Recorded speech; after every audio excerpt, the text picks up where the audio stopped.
There are those who make it and those who won't, and yet it can be troublingly hard, from the outside at least, to understand why, even though the matter is one of the most urgent for anyone reflecting on love and their chances of succeeding at its run of complexities. What we can know for sure is that it won't be about luck couples who make it, will, on frequent occasions, have looked very much as if they wouldn't. They will have despaired, slammed the door, packed a suitcase and walked to the station. But they won't have boarded the train, not because they weren't sorely tempted, but because at the last minute they remembered something key about human beings, that everyone is in the end pretty much as awful as everyone else. They didn't allow themselves to get overly idealistic about strangers. They understood that the difficulties they were facing would be those that would necessarily unfold with pretty much anyone they could be with, in one form or another.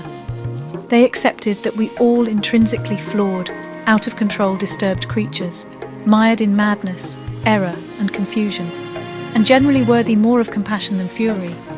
They lost the will to believe in that most tender and destructive of illusions, flawless love.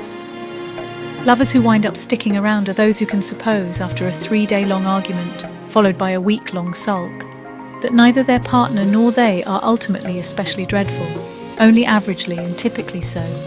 They become each other's best friend rather than upbraiding angry angel. They recognize they are trying to do something extremely complicated together, and block their ears to society's malicious suggestion that it might ever be easy.